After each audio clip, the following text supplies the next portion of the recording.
పార్టీలు ముఖ్యంగా Telugu Desam party, Bharatiya Janata party BJP, అలాగే జనసేన పార్టీలు కూడా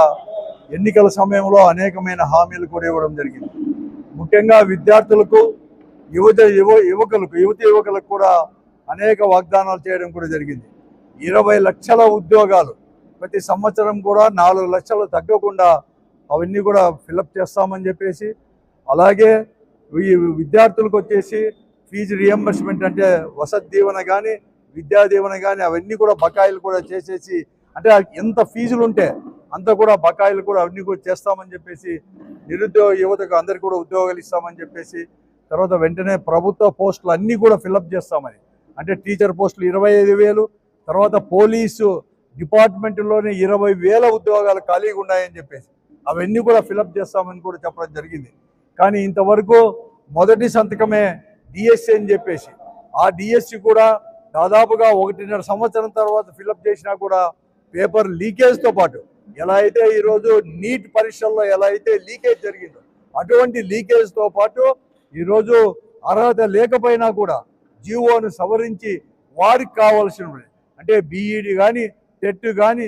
ఏది కానీ పాస్ కాని వారికి కూడా ఉద్యోగాలు ఇచ్చిన వైనాన్ని చేస్తూ దాన్ని ఖండిస్తూ వెంటనే విద్యాశాఖ మంత్రులు, ఎందుకంటే దాని సాక్ష్యాలతో సహా కూడా ఇవ్వడం జరిగింది అంతా కూడా. కాబట్టి వెంటనే లోకేష్ గారిని రాజీనామా చేయాలని, రాజీనామా చేయకపోతే అతన్ని బర్తరఫ్ చేయాలని చెప్పేసి మంత్రివర్గం నుంచి,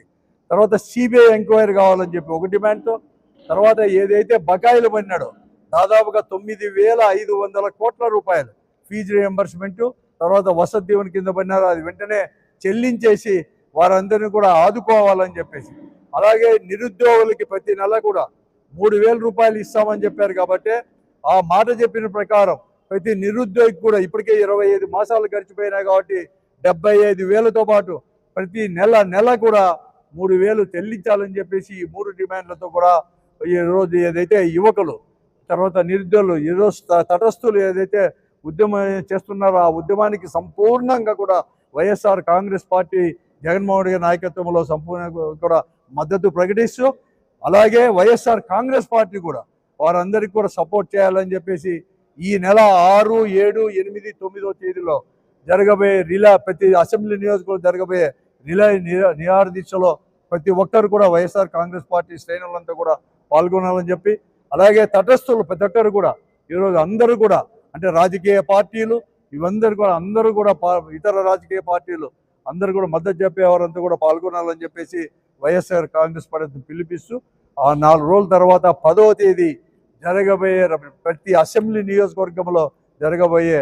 ర్యాలీ అనేది కూడా పెద్ద ఎత్తున విజయవంతం చేయాలని చెప్పేసి చేస్తాము. ఈరోజు ఈ రౌండ్ టేబుల్ సమావేశంలో కూడా నేను కూడా అందరూ కూడా దాన్ని కూడా మద్దతు కూడా ప్రకటించారు. ముఖ్యంగా ఈరోజు యువత ఇది కడుతున్న దాన్ని అందరూ కూడా శాఖ అధికారి కానీ, అలాగే మన రిటైర్డ్ ప్రిన్సిపాల్, తర్వాత ఉత్తమ అవార్డు అందుకున్న రంగస్వామి గారు కానీ, ఆ తర్వాత శంకరయ్య గారు, అలాగే ముఖ్యంగా విద్యార్థి అక్కడి నుంచి ఎస్కే యూనివర్సిటీ వచ్చిన విద్యార్థి నాయకుడు సురేష్ గారు, వారందరికీ కూడా ప్రత్యేక ధన్యవాదాలు తెలుపుకుంటూ రేపు జరగబోయే కార్యక్రమంలో కూడా మీ అందరి యొక్క మద్దతు, అలాగే నేను అందరినీ కోరుతున్నాను, బహిరంగ కోరుతున్నాను, ఈ జిల్లా కేంద్రంలో కానీ ఈ జిల్లాలో ఉండే ఎక్కడికక్కడ ఉండే రాజకీయ పార్టీలు, వామపక్షాలు కావచ్చు, అలాంటి ఇతర కూడా పార్టీలు కూడా ఈ నిజంగా ప్రజల సమస్యలపైన ఏదైతే వైఎస్ఆర్ కాంగ్రెస్ పార్టీ నిర్ణయం తీసుకుందో నిరాహార దీక్షలు కానీ అలాగే ర్యాలీలో కానీ దాంట్లో కూడా మీ మద్దతు ప్రకటించాలని చెప్పేసి కూడా ఈ సందర్భంగా వారికి కూడా ఆహ్వానం కూడా పలుకుతున్నాం. వారందరినీ కూడా కోరుతా ఉన్నాం కూడా వైఎస్ఆర్